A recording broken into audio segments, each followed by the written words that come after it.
नमस्कार, राज्यसभा टीवी में आपका स्वागत है। आपके साथ मैं हूं अंकिता सिंह। बुलेटिन की शुरुआत करेंगे इस वक्त की सुर्खियों के साथ।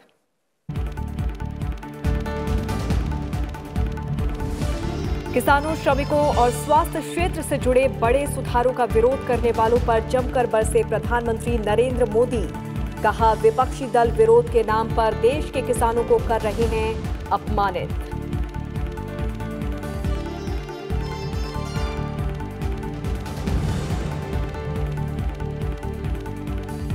प्रधानमंत्री नरेंद्र मोदी ने आज उत्तराखंड में नमामि गंगे मिशन से जुड़ी 6 बड़ी परियोजनाओं का किया उद्घाटन। कहा, नई सोच और नए दृष्टिकोण के साथ सबसे बड़ा नदी संरक्षण कार्यक्रम है नमामि गंगे। गंगा को समर्पित पहले संग्रहालय गंगा अवलोकन का भी किया उद्घाटन।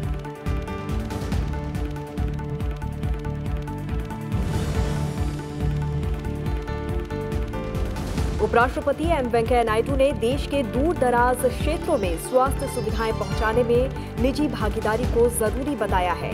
फिक्की के कार्यक्रम में उपराष्ट्रपति ने कहा कि कोविड-19 महामारी के बाद की चुनौतियों के लिए रहना होगा तैयार।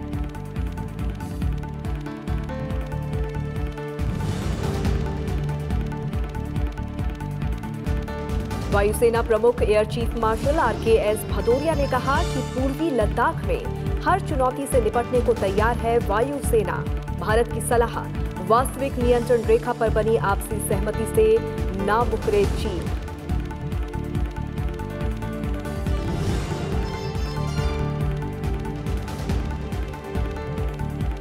और लोकसभा की 1 सीट और 11 राज्यों की 56 सीटों पर उपचुनाव का ऐलान। 3 और 7 नवंबर को मतदान, 10 नवंबर को होगी वोटों की गिनती।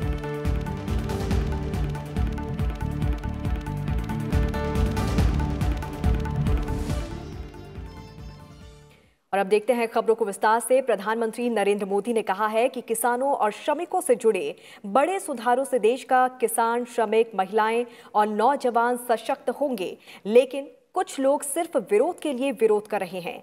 नमामि गंगे अभियान के तहत उत्तराखंड में 6 बड़ी परियोजनाओं का शुभारंभ करते हुए प्रधानमंत्री ने भरोसा दिलाया कि देश में MSP भी रहेगी और किसान को देश में कहीं भी फसल बेचने की आजादी भी रहेगी। उन्होंने कहा कि आत्मनिर्भर भारत के लिए बड़े सुधारों का ये सिलसिला लगातार जारी रहेगा।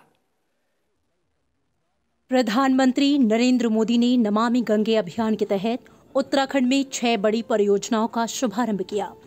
इनमें 68 मिलियन लीटर प्रतिदिन की क्षमता वाले नए अपशिष्ट जल शोधन संयंत्र यानी STP का निर्माण, हरिद्वार के जगजीतपुर में 27 MLD क्षमता वाले अपशिष्ट जल शोधन संयंत्र का अपग्रेडेशन और सराय में 18 MLD क्षमता वाले STP का निर्माण शामिल है।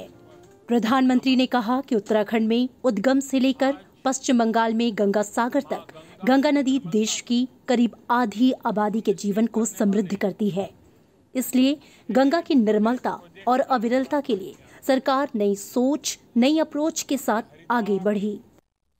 नमामि गंगे मिशन को सिर्फ गंगा जी की साफ सफाई तक ही सीमित नहीं रखा, बल्कि इसे देश का सबसे बड़ा और विस्तृत नदी संरक्षण कार्यक्रम बनाया। गंगा जल में गंदा पानी गिरने से रोकने के लिए सीवेज ट्रीटमेंट प्लांटों का जाल बिछाना शुरू किया। आज देश उस दौर से बाहर निकल चुका है जब पानी की तरह पैसा तो बह जाता था, लेकिन नतीजे नहीं मिलते थे। आज पैसा न पानी की तरह बहता है, न पानी में बहता है, पर पैसा पाई पाई पानी पर लगाया जाता है। प्रधानमंत्री ने कहा कि सरकार ने देश के किसानों, श्रमिकों और स्वास्थ्य से जुड़े बड़े सुधार किए हैं। इन सुधारों से देश का किसान, श्रमिक, महिलाएं और नौजवान सशक्त होंगे, लेकिन कुछ लोग सिर्फ विरोध के लिए विरोध कर रहे हैं। उन्होंने किसानों को फिर भरोसा दिलाया कि देश में MSP भी रहेगी और किसान को देश में कहीं भी फसल बेचने की आजादी भी रहेगी। आज ये लोग MSP पर ही किसानों में भ्रम फैला रहे हैं। देश में MSP भी रहेगी और किसानों को कहीं पर भी अपनी उपज बेचने की आजादी भी रहेगी। लेकिन ये आजादी कुछ लोग बर्दाश्त नहीं कर पा रहे हैं। आज जब केंद्र सरकार किसानों को उनके अधिकार दे रही है, तो भी ये लोग विरोध पर उतर आए हैं।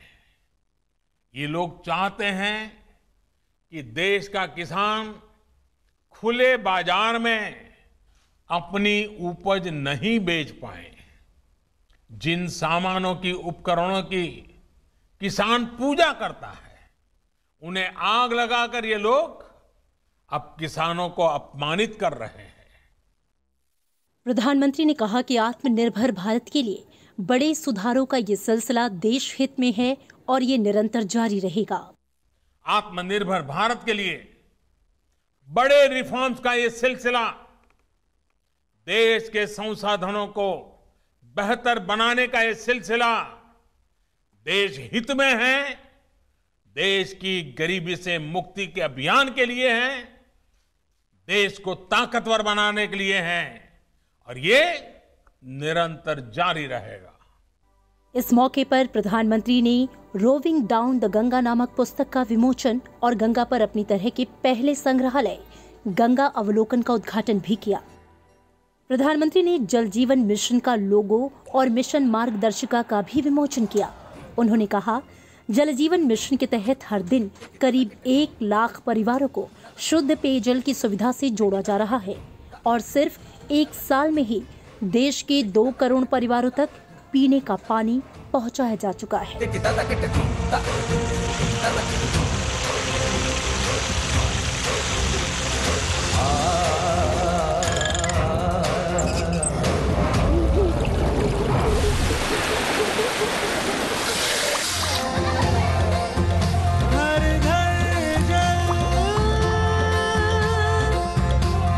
जल जीवन मिशन।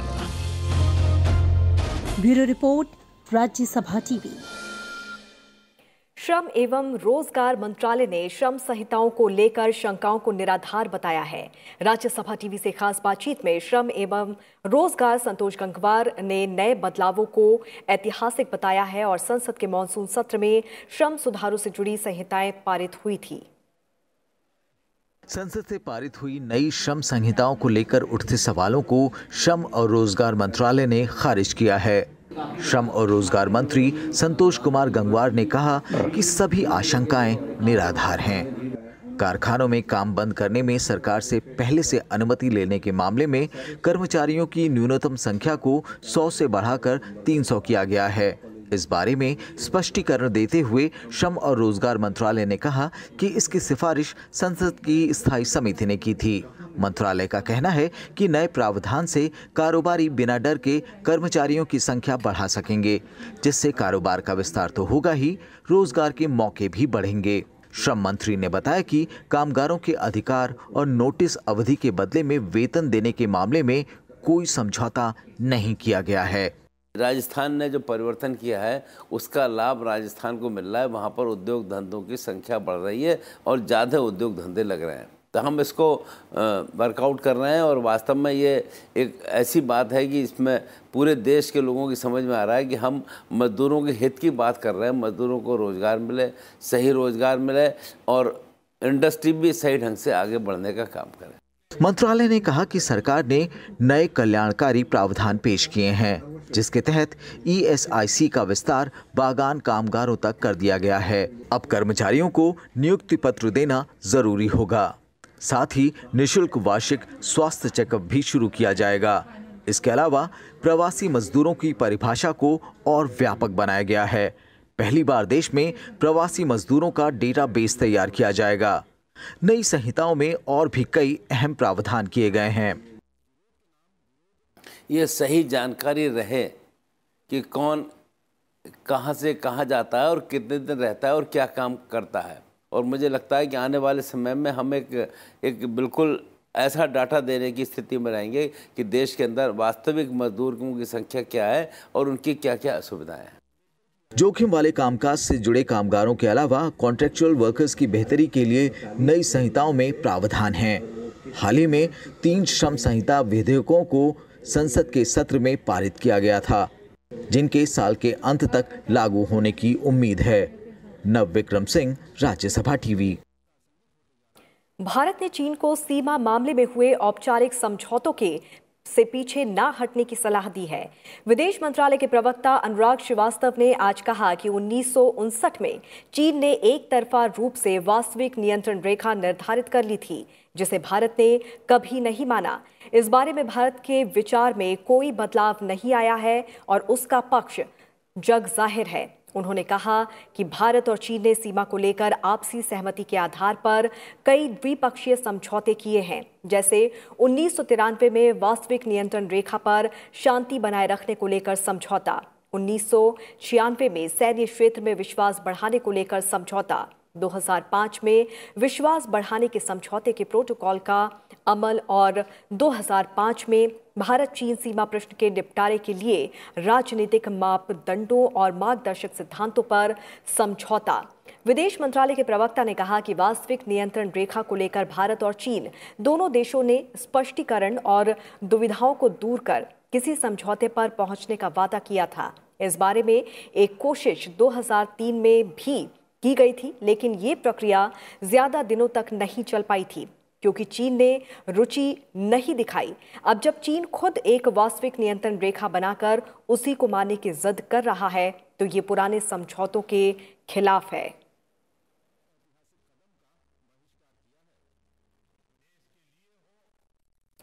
और देश की उत्तरी सीमा पर एक असहज सी शांति के बीच तनाव बना हुआ है। जब भी जरूरत पड़ी है, भारतीय वायुसेना ने बिना समय गवाए तुरंत कार्रवाई की है। वायुसेना इस क्षेत्र में किसी भी दुष्प्रयास का मुंहतोड़ जवाब देने के लिए पूरी तरह से तैयार है। ये कहना है भारतीय वायुसेना प्रमुख air chief marshal RKS Bhadauria का। आपको बता दें कि वो आज एक प्रेस कॉन्फ्रेंस को संबोधित कर रहे थे। वायुसेना प्रमुख ने कहा कि हाल ही में वायुसेना में शामिल किए गए राफेल विमानों से उसकी ताकत में इजाफा हुआ है। इस मौके पर उन्होंने पहले से मौजूद C-17 ग्लोब मास्टर एयरक्राफ्ट और चिनूक और अपाचे हेलीकॉप्टर की ताकत का भी जिक्र किया। उन्होंने कहा कि दुश्मन की सेना से बेहतर टेक्नोलॉजी का होना हमारी वायुसेना की जीत सुनिश्चित कराएगा।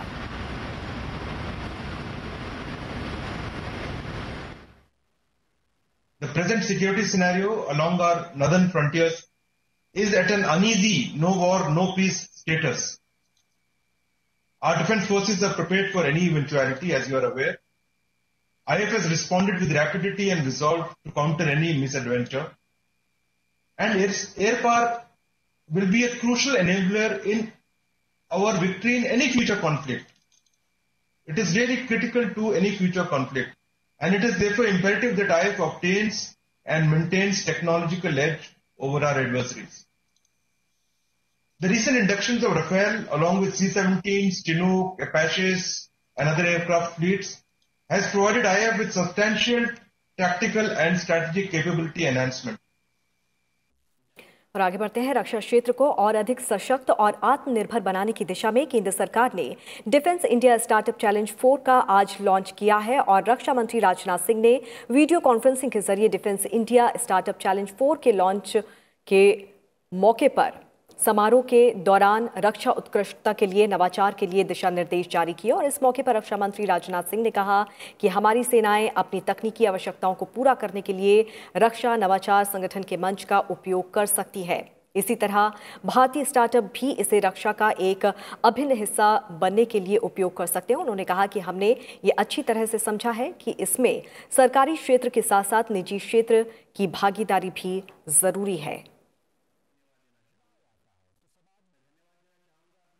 रक्षा क्षेत्र को और अधिक सशक्त और आत्मनिर्भर बनाने के क्रम में हमने ये अच्छी तरह समझा है कि इसमें सरकारी क्षेत्र के साथ साथ निजी क्षेत्र की भागीदारी भी बहुत अधिक महत्वपूर्ण है।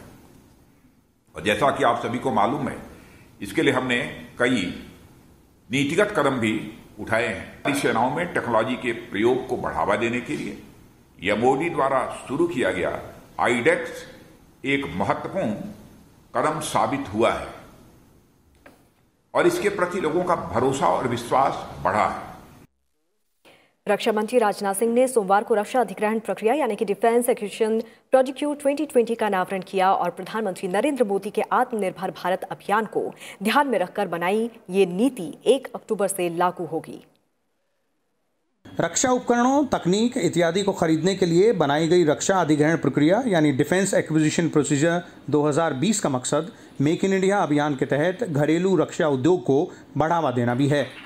इस नीति को बनाते वक्त सभी हितधारकों से विचार किया गया और उनके सुझावों को शामिल भी किया गया। इसके मुताबिक रक्षा ज़रूरतों की खरीद निश्चित समय सीमा के अंदर की जाए और जल्द फैसला लिया जाए। ईज़ ऑफ डूइंग बिजनेस का ख्याल रखा जाए। देश के अंदर बने सामानों की संख्या बढ़े, देखने और परखने की प्रक्रिया को युक्ति संगत बनाया जाए और DRDO, DPSUs और OFB द्वारा डिज़ाइन और विकसित किए गए सिस्टम्स का अधिग्रहण किया जाए। DAP 2020 में सीधे विदेशी निवेश को आकर्षित करने के भी प्रावधान किए गए हैं। ये निवेश रक्षा क्षेत्र में भारत की आयात पर निर्भरता को कम करेगा और साथ ही निर्यात को भी बढ़ावा देगा। इन सब के बीच घरेलू उद्योग को बढ़ावा देने के लिए विशेष प्रावधान किए गए हैं, जैसे कई श्रेणियों में खरीदारी सिर्फ भारतीय वेंडर से की जाएगी। इसके अलावा भी कई ऐसे प्रावधान किए गए हैं जिनमें भारतीय कारोबारियों को वरीयता दी गई है और उनके हितों का ध्यान रखा गया है। इसके साथ ही DAP 2020 में ऑफसेट दिशा निर्देशों को भी बदला गया है और निर्माता अगर समयबद्ध तरीके से संतोषजनक काम करता है तो उसे प्रोत्साहित करने का भी प्रावधान है। विशाल दहिया, राज्यसभा टीवी। चुनाव आयोग ने आज लोकसभा की 1 सीट और 11 राज्यों की 56 विधानसभा सीटों पर उपचुनाव की तारीखें घोषित कर दी हैं। इन 56 सीटों में से सबसे ज्यादा सीटें मध्य प्रदेश से हैं, जहां 28 विधानसभा सीटों पर उपचुनाव होगा। बिहार विधानसभा चुनाव की तारीखों के ऐलान के बाद चुनाव आयोग ने मंगलवार को 11 राज्यों की 56 विधानसभा सीटों के उपचुनाव के लिए तारीखों की घोषणा कर दी है। इसके अलावा आयोग ने बिहार की वाल्मीकि नगर लोकसभा सीट के उपचुनाव की तारीख का भी ऐलान कर दिया है। जिन 56 सीटों पर उपचुनाव होंगे उनमें सबसे ज्यादा सीट मध्य प्रदेश से है, जहां 28 विधानसभा सीटें हैं। साथ ही गुजरात विधानसभा की 8 सीटें, उत्तर प्रदेश की 7 सीटें, झारखंड, कर्नाटक, ओडिशा, मणिपुर और नागालैंड में 2-2 सीटों पर उपचुनाव होंगे। इनके अलावा हरियाणा, छत्तीसगढ़ और तेलंगाना विधानसभा की 1-1 सीट पर भी उपचुनाव की तारीख घोषित की गई है। 54 सीटों के उपचुनाव की अधिसूचना 9 अक्टूबर को जारी की जाएगी। पर्चा भरने की आखिरी तारीख 16 अक्टूबर है। नामांकन की जांच 17 अक्टूबर को होगी। उपचुनाव में नामांकन वापस लेने की अंतिम तारीख 19 अक्टूबर है। मतदान की तारीख 3 नवंबर और वोटों की गिनती 10 नवंबर को होगी, जबकि बिहार में 1 संसदीय सीट और मणिपुर की 2 विधानसभा सीटों के लिए 13 अक्टूबर को अधिसूचना जारी होगी। बिहार और मणिपुर के लिए पर्चा भरने की तारीख 20 अक्टूबर निर्धारित की गई है। बिहार और मणिपुर के लिए नामांकन जांच करने की तारीख 21 अक्टूबर होगी। इन सीटों पर नामांकन वापस लेने की अंतिम तारीख 23 अक्टूबर तय की गई है। बिहार में वाल्मीकि नगर लोकसभा सीट और मणिपुर की 2 विधानसभा सीटों के लिए 7 नवंबर को मतदान होगा। मतगणना 10 नवंबर को की जाएगी। हालांकि चुनाव आयोग ने असम, केरल, तमिलनाडु और पश्चिम बंगाल के उपचुनाव की घोषणा नहीं की है। चुनाव आयोग ने कहा कि इन राज्यों से मिली जानकारी के आधार पर 7 विधानसभा सीटों पर चुनाव नहीं कराने का निर्णय लिया गया है। निर्वाचन आयोग इन राज्यों से बाद में बात करने के बाद चुनाव के बारे में फैसला करेगा। Bureau report, Rajya Sabha TV. उपराष्ट्रपति ने निजी संस्थानों की ओर से चलाई जा रही स्वास्थ्य सुविधाओं को गांव देहात तक पहुंचाने पर जोर दिया है। उपराष्ट्रपति ने फिक्की की ओर से आयोजित एक कार्यक्रम में बतौर मुख्य अतिथि संबोधन वो कर रहे थे। कार्यक्रम की theme post Covid health care a new beginning थी।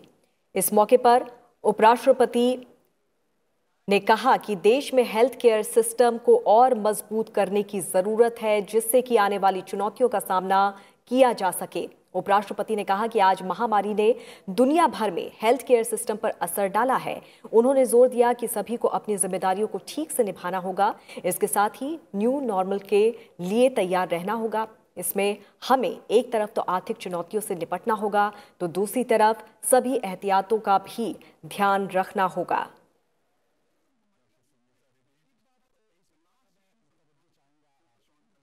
We have to make good quality health care available and affordable. Available, accessible and affordable. This is very important. We must capitalize on the core competence of each stakeholder in our country. We must draw on the best from world to strengthen our healthcare delivery system.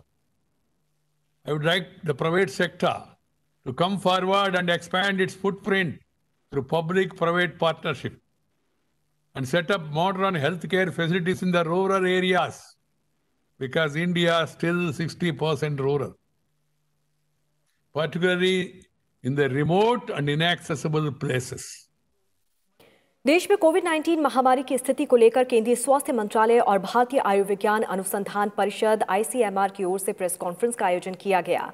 Press conference में केंद्रीय स्वास्थ्य सचिव राजेश भूषण ने कहा कि भारत में corona virus से 51 लाख से ज्यादा लोग ठीक हो चुके हैं। देश में ठीक होने की दर 83% से अधिक हो गई है। देश में अब तक 7 करोड़ 30 लाख से ज्यादा टेस्ट हुए हैं। पिछले हफ्ते 77.8 टेस्ट किए गए। दूसरे सीरो सर्वे की रिपोर्ट से पता चला है कि देश में बड़ी आबादी अभी भी कोविड-19 की चपेट में है।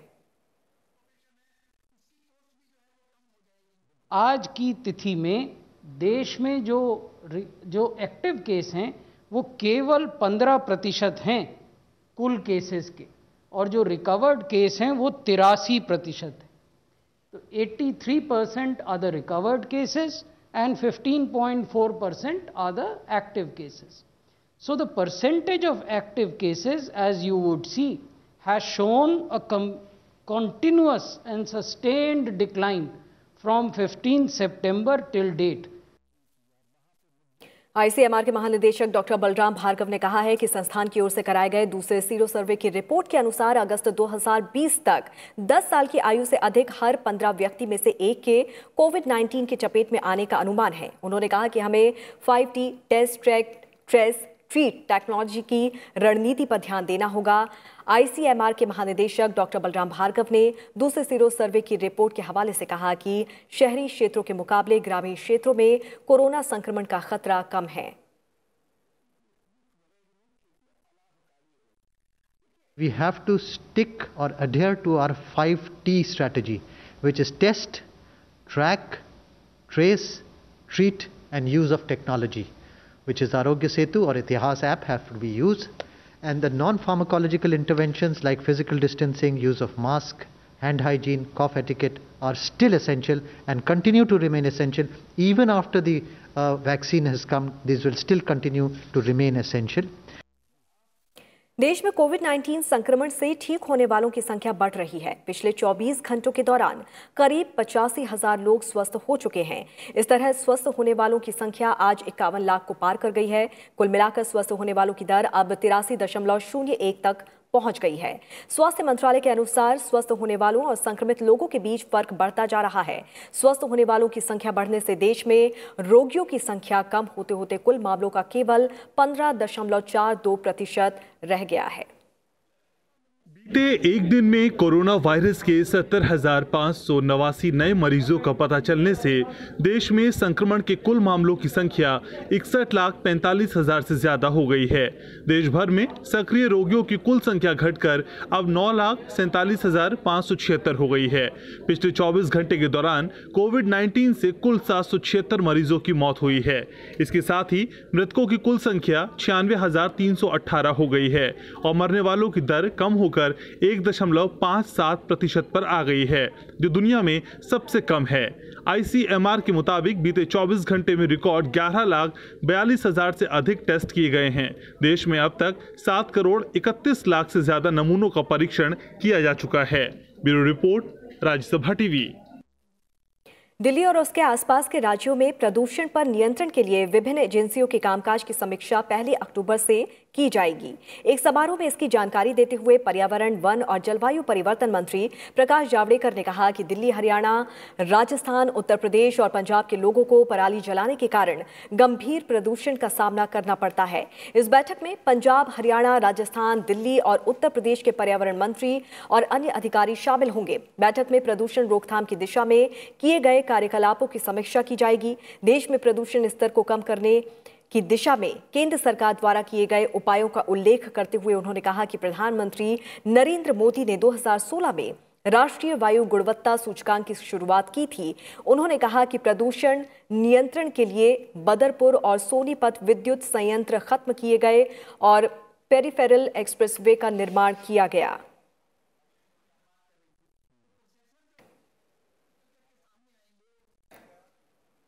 और इसी के साथ खबरों के सफर को आगे बढ़ाते हैं। असम एक बार फिर से बाढ़ से बेहाल है। यहां पर 13 जिलों के लगभग 3 लाख से अधिक लोग बाढ़ से प्रभावित हैं।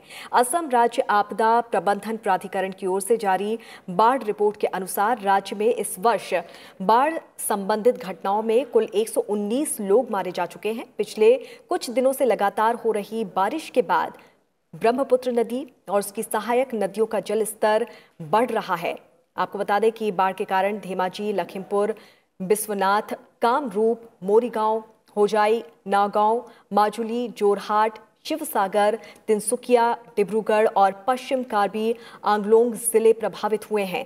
नागांव सर्वाधिक प्रभावित जिला है, जहां पर करीब 2 लाख लोग बाढ़ से प्रभावित हुए हैं। रिपोर्ट के अनुसार असम में 389 गांव डूब गए हैं और 13,463 हेक्टेयर भूमि पर फसलें बर्बाद हो गई हैं।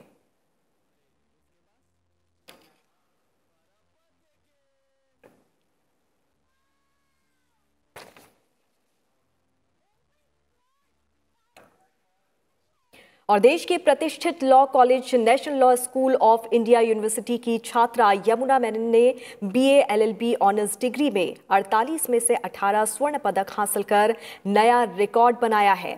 बीए एलएलबी की डिग्री पाने वाले 20 अन्य छात्रों ने बाकी के 30 स्वर्ण पदक हासिल किए हैं। National law school of India university के इतिहास में यमुना मेनन सबसे अधिक पदक हासिल करने वाली छात्रा बन गई हैं।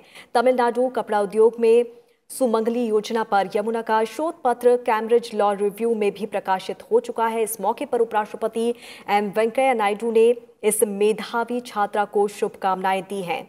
उपराष्ट्रपति लिखते हैं कि देश के प्रतिष्ठित national law school of India university की विद्यार्थी यमुना मेनन ने बीए एलएलबी ऑनर्स डिग्री में 18 स्वर्ण पदक प्राप्त कर अनोखा कीर्तिमान स्थापित किया है। आपके उज्जवल भविष्य की कामना करता हूं।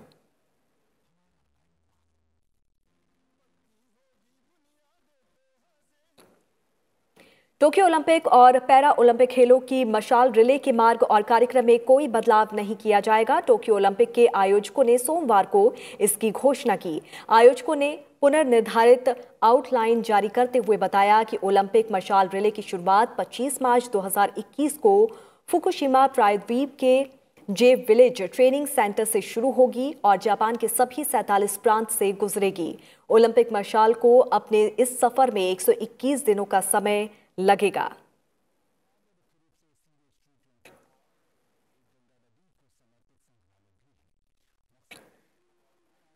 और आज विश्व हृदय दिवस है। हर साल 29 सितंबर को मनाया जाता है विश्व हृदय दिवस और इस साल की थीम है use heart to beat cardiovascular disease.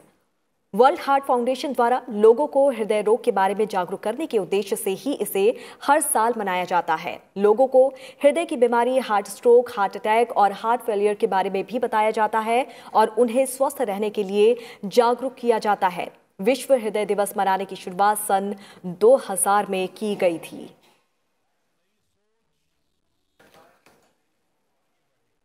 और इसी के साथ इस बुलेटिन में फिलहाल इतना ही। आप जुड़े रहिए राज्यसभा टीवी के साथ। नमस्कार।